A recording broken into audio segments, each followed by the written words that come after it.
Hey guys, Waddler-D here. We're back for a new LP. In this game, I really wanted to play for you guys for a number of reasons. For one thing, this game is pretty fucking timeless in terms of having aged very well. This game is ActRaiser, and this game is a wonderful blend of simulation, aka like SimCity, and action RPG-ness, because it's a game that pretty much has very solid like area or platforming elements that makes it pretty memorable to some people. It also has difficulty down a little too well if you don't play the gimped American version. This is another reason why I'm playing the European version. For some reason, the American version got gimped so horribly. I mean, so horribly, that we had the beginner difficulty all this fucking time. I feel so dissatisfied with that. Beating this game, only to realize it was on the easiest difficulty setting. Well, shit.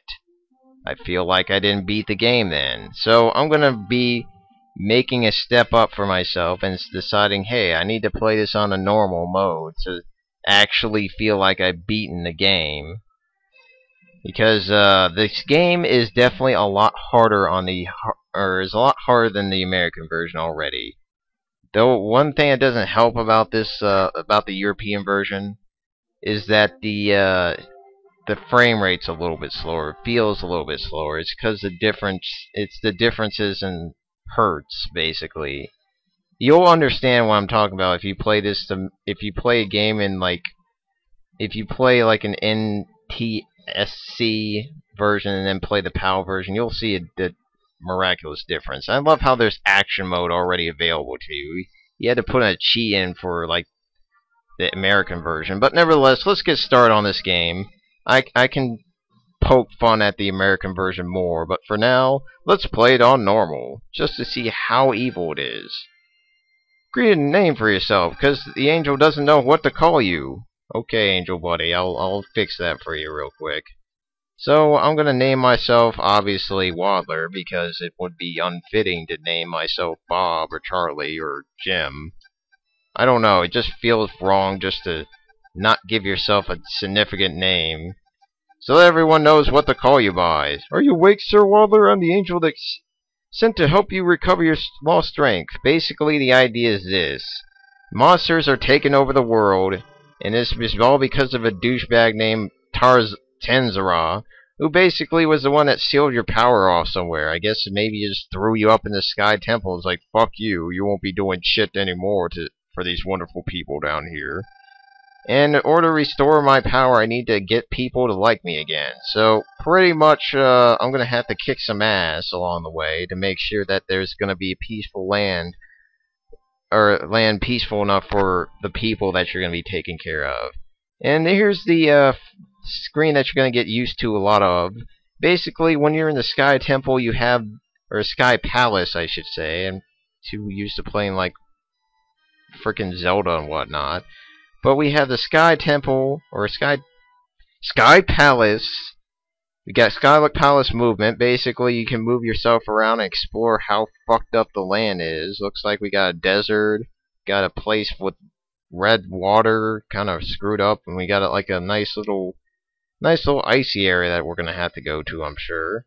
And then, last but not least, we got a nice little island down here. So you're gonna go to these 6 locations in this game, guys. And you're going to try to build a city out of each of these said locations. And you can observe the people. Of course, Angel's like, there's nobody down there, genius. God. And then you have this nice little section where you get to go to the action scenes. And, of course, if you have any magic, which the angel says you don't have shit, so don't bother, you can select your magic spells and use them on the enemies in the action scenes. And we have a status of the Master, who apparently is at level 1 and is at a staggering 8 HP with 20 SP, whatever the hell that means. If you're wondering about what your experience is in this game, it all depends on the cities that you build. Basically, experience is population. The more population you get, the stronger the character that you're using gets. So basically, that's the reason why you wanted to take good part in the simulation task, because that's how you're going to actually grow stronger and stronger and able to beat this game. Because this game is going to require you to be high leveled, especially on the normal and expert difficulties. With like beginner, you could probably get away with that. Probably not so much here, so just letting you guys know about the nice mechanics of this game. But I think what we're going to do is we're going to fight some fucking monsters, because we need to destroy all this monsters so we can get some land for my people to grow. Fuck yes. Alright, and the first act of this game usually is definitely probably one of the easiest acts, but definitely not easy enough for you to just blow through if you're playing on a normal difficulty. Different story on the freaking beginner level. God, it feels so gimped. But here's the control, guys. B is to jump, Y is to use your sword, and this is a very reliable weapon. I mean, it's the only weapon you have, but it definitely has a good range to it, and it definitely comes out quick. The thing that's gonna suck for me, though, just to point out, I'm really feeling the differences from the American version to this, so it's really gonna feel weird to me, honestly. But we get introduced to enemies like monkeys. These guys do 2 bars of damage, so try to take care of them quickly. I mean, if you don't do that, you're gonna really get fucked up. Ooh, nice. Doing so far so good. And I love how these damn bugs are just making a nice little scene here. But this first area should not really challenge you too much. I mean, there are parts in the game, like right here, where you're gonna have to really deal with shit. God damn it. Fuck. God. Oh, what the hell? God, man, I'm already fucking dead. Like 6 bars of damage all gone. Damn it. There we go, that's much better. Well, that guy doesn't seem to take a lot of hits. But nevertheless, that first enemy is definitely going to be serious problems for you. So I'm going to get my ass over here so I can at least live a little bit longer. Shit. So yeah, here's the thing that you need to keep a track of. If you're these little orbs that these angel-like things are holding, they're going to be very important to your survival through most of these levels. They're going to hold nice shit for you that you can utilize on the enemies, like, or for yourself. Like, for instance, apples are really good for your survival, for one thing, because they're going to fully restore your health. Half an apple restores, I think, maybe a good portion of your health. Not totally all of it, though. And you already know what the hearts do. They give you an extra life. Because if the thing about this game that you should know about, if you lose all your lives, you basically go back to the Sky Palace and have to do all that shit again in this level. So keep that in mind while you're kicking some ass, and fuck you, damn bug. Shit. Sup, tree? I'm glad you're doing a good job not killing me. And we meet the first boss, and this is a pretty interesting boss. What you want to do here is you want to duck his first attack, because this guy does 2 bars of damage every which way, and you want to dodge you want to keep track of all his attacks. Like this lightning attack, just get away from him, and if you're in the corner while he's doing it, just jump at the right time and you should be okay. But this first boss shouldn't really challenge you too much. Just keep track of what he's doing and what you're doing and not getting fucking hit. Right now he's just being a stupid ass, using the same attack over and over again. I don't complain too well, but if he's using this attack, duck.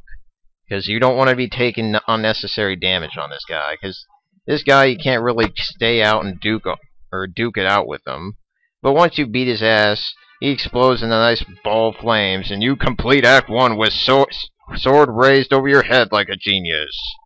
Bam!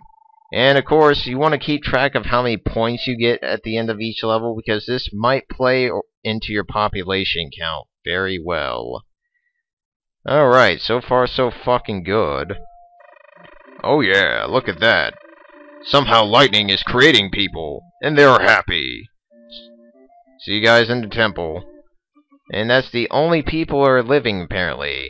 And of course, Angel's like, Sir Waddler-Fillmore may become a land where people can live in peace. Yeah, I'm sure they can. Right? The problem is this, though. There's still monsters flying around. Basically, the idea is this. You're going to have to build your city in such a way that you're going to be killing monsters, or monster layers, I should say. And, You're also going to be having to keep track of the wonderful environment that you're usually surrounded by. And of course, the angel's telling more about the monster layers I was mentioning. Basically, they're represented by mysterious circles, basically circles with nice little symbols that are saying, yeah, needs to just go. It's just making quite a nasty mess here. And he's saying that if you direct your people correctly, you'll be able to smack the shit out of these layers so you don't have to bother with them. And sometimes that, yes, I know, we've already discussed this well before this, before we got down here and kicked some ass. Okay, that's cool. Alright, let's do that. Uh-oh, and here's something that you're gonna have to get used to a lot. The people of the towns that you working for, they love to talk to their god. So basically what they're gonna do is they're going to basically say, what's up?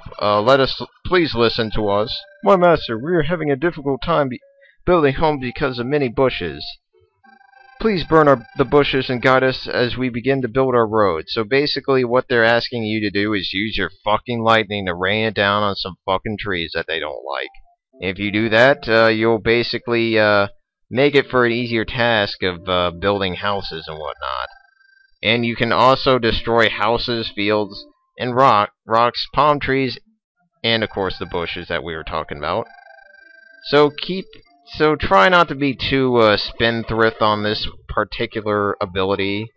And there's the nice demonstration of the monsters that you're going to have to deal with. What it's just doing is to build a road to this first monster's lair quickly. The way that I usually build, guys, is that I like to build in the way that it's gonna go to my goal of kicking ass. Because these monster layers are really fucking annoying sometimes. As you can see, the monsters are having no remorse of getting out here and just running into my ass. Napper bats, I believe that's what these guys are called. These guys are just minor annoyances. These guys like to steal people and probably eat them for lunch, so try to just get them out of the way so you don't have to deal with them. I mean, as long as you do that, you should be okay, but there's a lot of these guys in this first area. It's pretty fucking annoying sometimes. And then, as you can see, your town slowly, as you build roads, you get to start having houses pop up, and it looks like we have more talking that is necessary, huh? What? What's up? We finally mastered the skill of hunting animals. We now have enough confidence to fight monsters. Great. You do know that monsters are a lot worse than animals. They're animals that want to kill you just as much as a bear or worse. Please lead us to monsters' lairs. Okay, cool. So yeah, also by the way, just to go over this nice menu screen that you're gonna get very well acquainted with, you have the Return to Sky Palace movement. You also have Direct to People, which I've already demonstrated. Or if you make a building direction, people will build their roads according to your will. And then you have Let Us Listen, which is basically where they say something unexpected happened, and they want to talk to you. That basically is a nice way to remind yourself just in case you forget. These are your miracles, aka special powers, that you're going to be using. Rain, I believe, is what you're going to be using if you ever need to water the fields, or more importantly, if you ever need to get deserts to not go, or to pretty much make desert go away. You have the sun, which will dry up marshlands and to melt snow. You'll have wind, which is a nice way to say fuck you all enemy, or fuck all the enemies, and blow them off the screen if it ever gets to be too much of a hassle for you. But I don't think that this is probably going to be the least used of your miracles, along with Earthquake. Earthquake is not a good miracle to use because, for one thing, it kills your fucking whole town, if you have like crappily built houses like they do right now. So don't ever use that ability, and besides, I don't think you'll be able to use it for a good long while because it takes a lot of SP to use. And then you have offerings. Right now I don't think I have any offerings, but with these offerings you basically can take stuff from the people if they have anything to offer. And if you have said offerings, you can use them and basically either help your ass out or help the people out. So that's and you probably know the rest of this shit. So just wanted to let you guys know about that, and I think I'm going to save my game here, and then we'll get to things another time. I hope you guys enjoyed this nice first video of ActRaiser, and next time we're going to try to build this town in such a way that we can kick some monster layer ass. So thanks for watching, have a great day, and adios.